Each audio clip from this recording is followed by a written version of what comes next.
If you want the best blogging SEO technique to grow your site faster and make that passive income you've always been looking for, then this is the episode for you.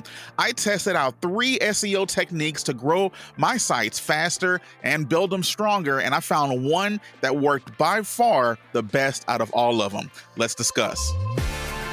And welcome to episode 57 of the Blogger Revolution. My name is Chris, and here we talk about building passive income streams that work for you so you don't have to. Glad to have you here this week. It is an exciting week. I'm going on vacation, so that's going to be fun. So by the time you are seeing this episode, I'm already out on a beach somewhere. All right. So that's really cool. Anyways, let's go ahead and jump right into this. Before we get started, however, if you want to learn how to use SEO, use what I like to call smart money SEO, and be able to build your websites faster and make them passive, which is what the whole point of this is, be sure to go check the link down in the description, bloggerevolution.com/workshop. That's bloggerevolution.com/workshop. I have a free passive income workshop training that shows you literally step by step how I was able to build a passive income and how you can do it as well using blogs, affiliate marketing, and most importantly, Google SEO. So be sure to go check that out. Leave a link down in the description. So like we mentioned, of all the 3 techniques that we used, one of them by far out and away was so much better than the other ones, but they were all beneficial. But let's go ahead and figure out which one was the best. We'll release that later on in the episode. But the first one that we tested and tried out was using SEO Optimization Tools. Now, for the longest time, we're always told that you need to create great content if you want your content to rank online to the point to where it's number 1, and then people can go to your sites and you can find a way to make money, whether it's with display ads or affiliate marketing or whatever it happens to be. But the question always is, what is good content? Everyone says, oh yeah, it has to be good. It has to be this, it has to be that. But what makes content good? Well, look, when I first got started with this, I can write good content all day. And, one of my favorite characters is Captain America. And that's what he says. I can do this all day, right? But there's an interesting story that kind of flies in the face of that. And that's the story of a guy, an SEO expert named Kyle Roof. You may be familiar with him. He just did the podcast circuit, I believe, where he showed up on a lot of podcasts. And he has this amazing story. Now, I've heard him say this story years ago, but he still tells it today because it is such an awesome story. But there's real major benefit in being able to understand Google. I mean, just think about that. If you were able to understand what Google does and how they rank websites, I mean, there's a reason that the algorithm is pretty much a mystery. They don't want people to know the secret sauce of how articles rank on Google, because if they found that out, you could literally just start printing money. I mean, just think about it. How many big companies depend on SEO? And we're not just talking about, medium-sized companies. We're talking about billion-dollar companies that depend on Google SEO to work and work consistently. I mean, it's like their livelihood. In fact, Google SEO is a big part of my livelihood. It's a big part of a lot of people's livelihood because it just works so well. And it's been probably one of the most consistent traffic sources that has been in existence for longer than a decade, But because of that, if we were able to figure out what that actual trick that they use, the algorithm that they're using in order to get stuff to rank, it's like getting, the map to treasure, because you'll be able to just do whatever you want to do with the amount of traffic and eyeballs you can get on your content at any given moment. And Kyle wanted to find that treasure, so he conducted a pretty interesting experiment. There's something out there that's called lorem ipsum text. So it's just this random gobbledygook that you use as filler on a website, just so that you can visually see what the site will look like. And it normally just starts with the words lorem, with Lorem, ipsum, Ipsum, and then there's a whole bunch of just gobbledygook for the rest of it. It makes no sense. I don't think there's a real rhyme or reason to it. It's just filler text that you can use so that you can look at something visually. Okay. So what he did is he created an entire website with nothing but this gobbledygook of content, but he did something pretty interesting. He placed related keywords strategically throughout the content. Like he did so, by putting it in the meta tags and the meta descriptions and the title, He put them in throughout the content in specific places there. And by doing so, something pretty interesting happened. So just to give you a little bit of an example of what I mean by this is, think about The Simpsons. We used that example probably a few episodes back, but you can't, if you've ever watched an episode of The Simpsons, you know that there's certain words that you might use in conversation so that people would know that you're talking about The Simpsons. So, for example, you couldn't talk about The Simpsons without mentioning Homer or Bart or Lisa or the town of Springfield or Moe's Tavern or whatever it happens to be. You can't talk about that subject without using those words. Those are the related keywords that Kyle would use to input into his lorem ipsum text that's just on this random website that he just happened to do. Now, here's the thing. Google doesn't want people to figure this out. Which is why these algorithm updates, which is why the algorithm of trying to get your articles to rank, it seems like it's a big mystery. Really, what we only know about ranking articles on Google is what we know based on what we've put out there and the feedback that we've gotten from Google. No one really knows. There's probably a handful of people on the planet who knows exactly how the Google algorithm works. I'd be, it's probably a big chance that a lot of people at Google don't know how the Google algorithm works, and probably the people who programmed it, but that's another argument for another day. But anyway, the example or the test that Kyle Roof was making, Google didn't like it.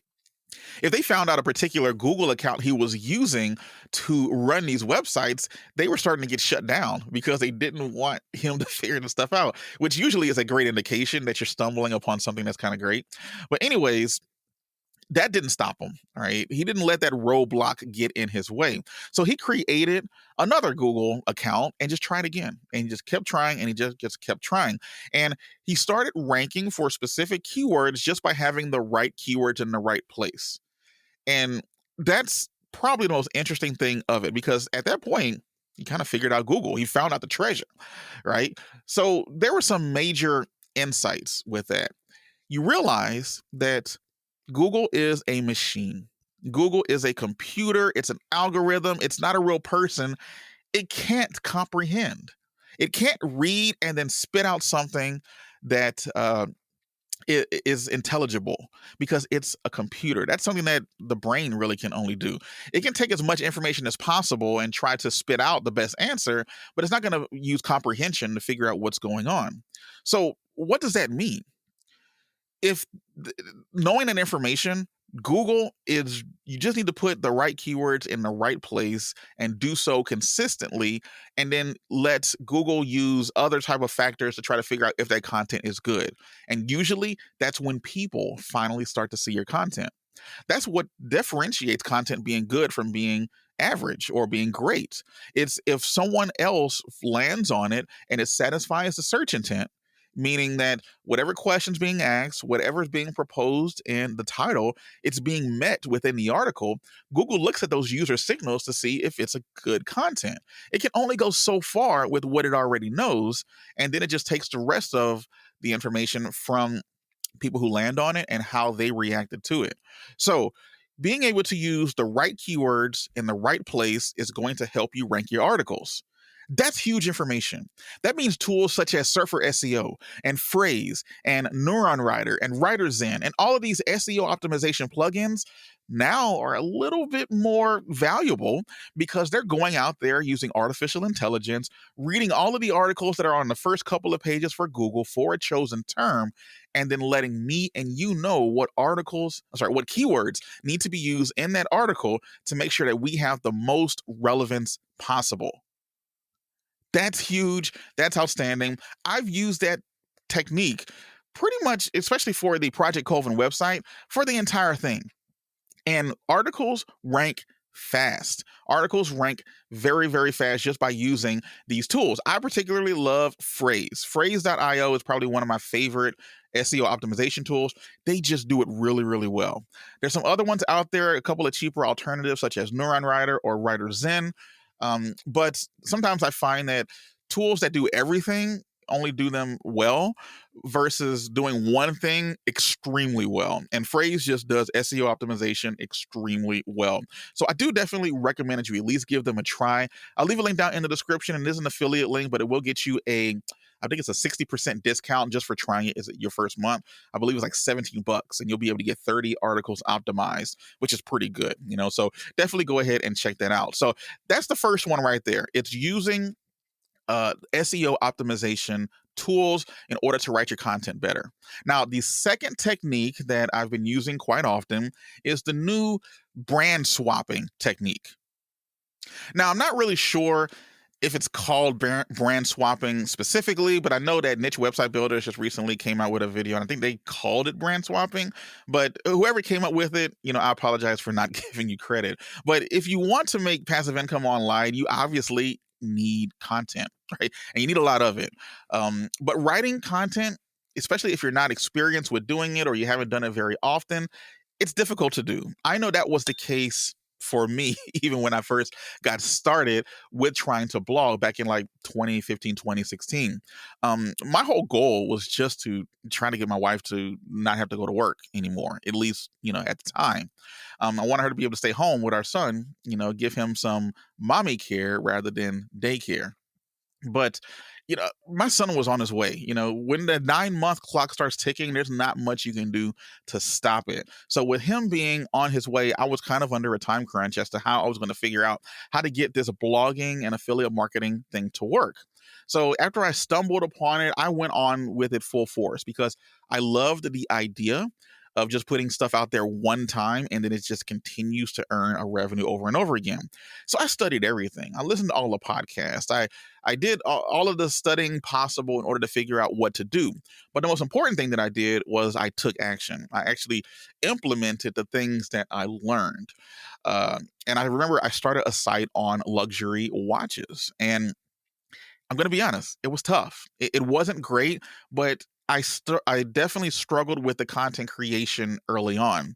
I couldn't, I could barely write 200 words, and then I was completely, out of ideas on what to continue writing. And the frustration because of that really started to set in. I remember reaching out to so many different people, just trying to figure out what is the secret sauce that you're using in order to make more money online with your blogs, because I just can't figure it out over here. But again, the clock was ticking, with Benji on his way here. So I needed a trick to be able to create more content faster. So I started using templates. And when I say template, I don't necessarily mean just some template that I found online on how to create a blog post. I had to create my own template for the content that was on my site. So the type of content that I was creating on that watch site, especially for like reviews or if it was just informational content versus like affiliate marketing content, I had a simple structure that I started using, and I noticed that I was repeating over and over and over again. So I just took one day, and instead of writing the article, I wrote out a template on exactly how I want my articles to be structured. And this was groundbreaking for me because creating that content ended up basically being the same, but being able to just kind of have the template there and just infuse the little small differences here or there to satisfy the search intent for that particular search term literally changed everything. So, just for the sake of example, imagine getting the shell of a car. So think about your favorite car and they're constructing it or they're building it in a factory. You have just the baseline car that just does the bare minimum. It drives. That's basically what it does, right? But you can also have some extra things added into it, right? So you can have, heated seats thrown into it. You can add remote start to the car, cruise control, whatever it is. Some cars are going to have those features and some cars are not going to have those features. But essentially, it's still a car. It's going to get you from point A to point B. Just how luxurious is it going to be on your way there? And do you even need it, right? But as long as I had that shell, that was my template. I just had the bare bones on what I needed to create. And then I would just come through and add in the heated seats, add in the remote auto start, add in the cruise control based on whatever word I was trying to optimize for at the time. So every car is largely the same. But when I started doing that and took a template, I was able to create a structure, include those minor differences just to make the article just that much more interesting for that keyword. And now I was creating now 2 and 3 and sometimes 4 articles in a single day. And a lot of them was over 1,000 words long. How? I don't, I'm going to be honest, I don't know how I got from point A to point B with that. But by coming up with the templates, writing did not seem as difficult anymore because I had the points I was trying to hit each and every time. So, what did this mean for my business? Well, my site went from just having 17 articles on it, doing it the hard way, to over the course of maybe 2 to 3 months, to over 100 articles within a few weeks because I was able to churn them out so quickly, 3 and 4 per day. And that's basically what they call today, because this was back in like 2016 or so. Today, they pretty much call that brand swapping. So being able to just take a particular article and then from that article, now you just add in whatever topic you're talking about and then just punch in every little piece of the information based on this subheading, based on that subheading, then your conclusion and your intro, and then all of the points that you want to include. That's what it is. And then when you are creating another article, you take that same template and just do it again, but for that particular article. This is what really made creating content super powerful for me, because by creating the content and getting the articles online and blogging, like truly blogging, I noticed how long it took in order for these articles to start ranking and returning a revenue. That was powerful just for my insides on my head, right? So my psyche, because knowing that process really helped, because the next time I replicated it with a whole nother website, I was able to do it faster and then faster and then faster. But it would never happen if I had never struggled with that very first site. I felt like I had been handed the key to the universe just by using this brand swapping technique, because I learned that I can create my own money. And think about how powerful that is, because usually you think that the only way I'm going to be able to make any type of revenue or money or income is by getting a job. But when you learn that you can create your own revenue by creating helpful content, and then you can literally monetize it based on every single person that lands on that website, that's powerful. And it did really change my life for the better, just by taking that risk and going through the hard parts of creating content and getting to the point to where I can create a lot of content faster. Now, as I went on, I got to the point to where I started hiring outwriters to write content, but you had to go through that process. I now have a huge new appreciation for when I hire out writers, because I know what they're going through. And because of that, they can, and that's helpful for me too, because now when they give me content back, I can kind of tell how hard they worked on it, right? Because I've been through the process myself. So that's the other one right there, is using the brand swapping technique and using templates to write more articles faster.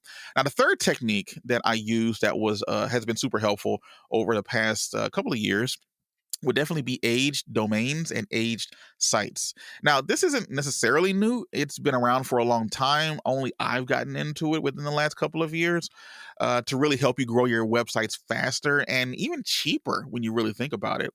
I admit being, on the side of the issue of never doing backlinking at all. And if you did, it would be much later in the process. And to be honest, when you're brand new, I still kind of stand by that. You need to get a foundation of articles out there first, and then you can kind of concentrate on building relationships, trying to get backlinks and all of that fun stuff. But I always saw, building backlinks as taking too much time, as being risky, and that usually your time was better spent creating new content.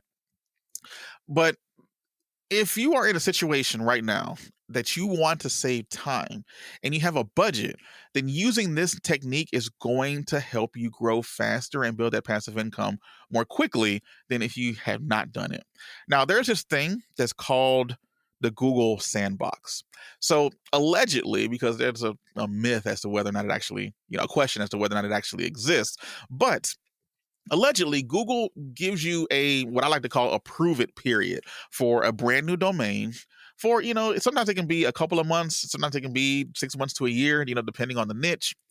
But it's a prove it period that Google wants to make sure that you are actually there for the long haul.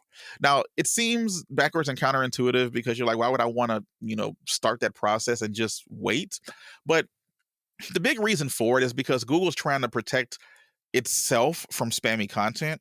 And sometimes having content that ranks too fast, too many people are going to take advantage of it, and it's not going to be a good user experience for people who are using Google. And that's really what their primary concern is. Google wants to make sure that when you use the content, when you use their search engine, whatever you're using, whatever property that they have that has Google attached to it, that you have a good experience so that you use it again and again and again and again, right?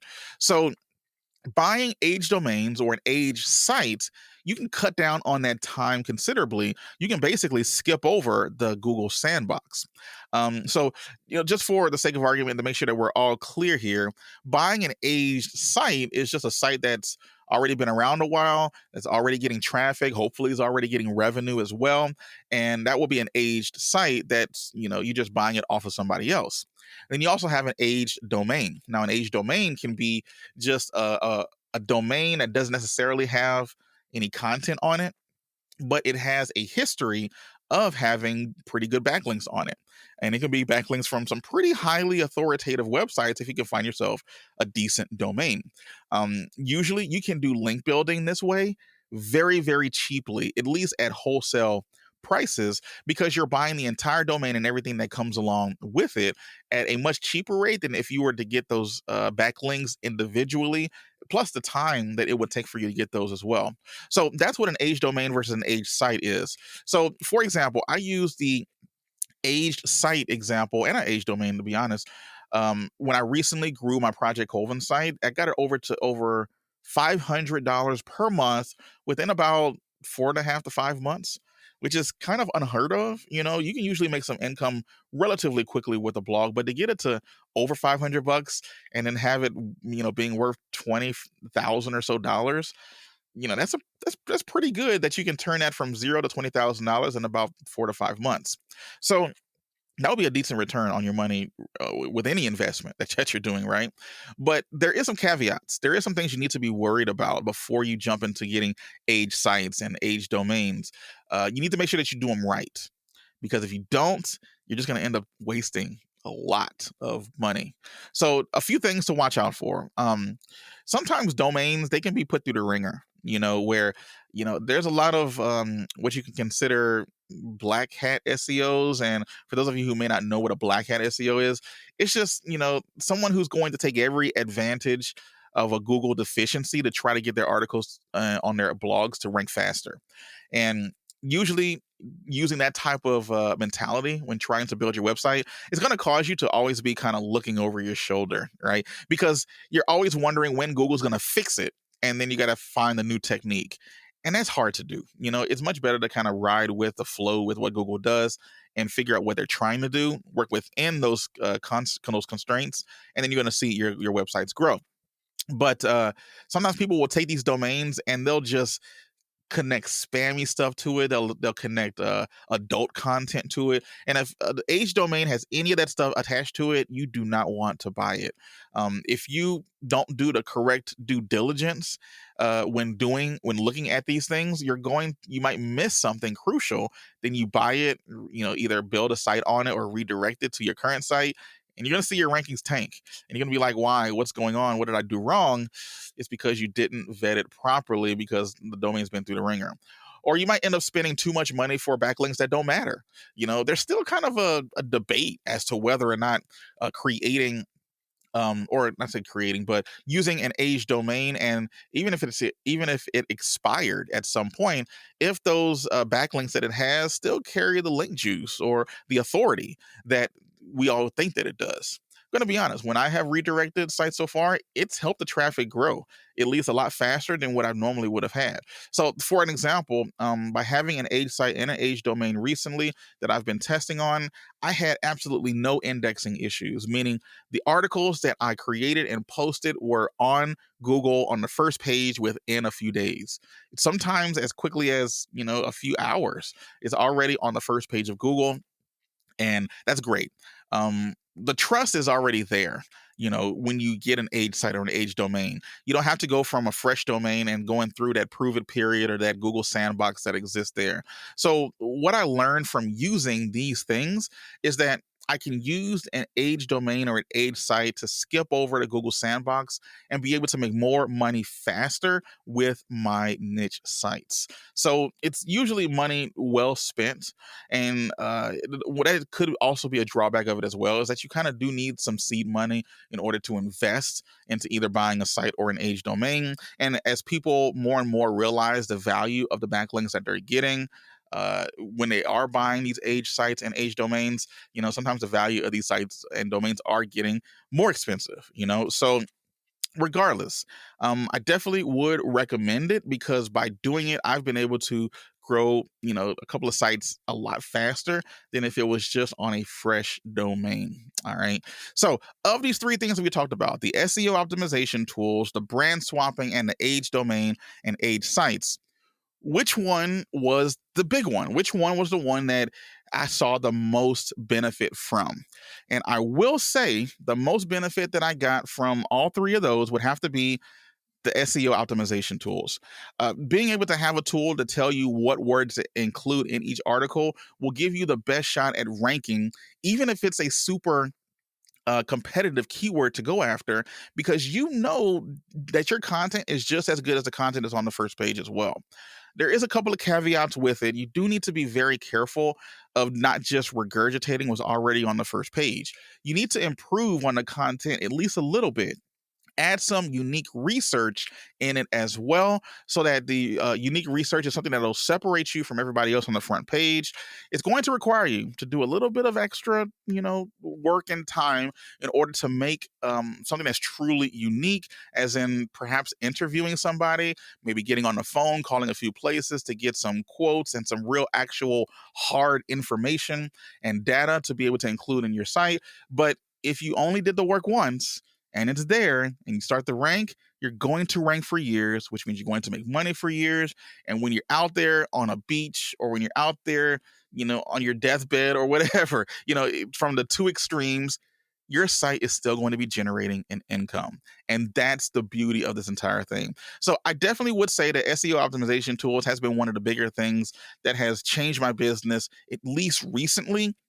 I do recommend the other ones as well. Brand swapping is going to help you continue to create content bigger and faster. And the age domains are good, but they're not required. You do have to inherit everything an age domain has that comes along with it, which means you need to be sure that you vet these things 100% properly. So unless you're experienced, which I know a lot of the people who listen to this podcast are just getting started or they're beginners, then you may not want to jump on the age domain train just that quickly unless you just have the money that you can actually put up at risk, but I would definitely recommend either one of these. But of all three of them, I definitely say investing in a good SEO optimization tool like a phrase.io.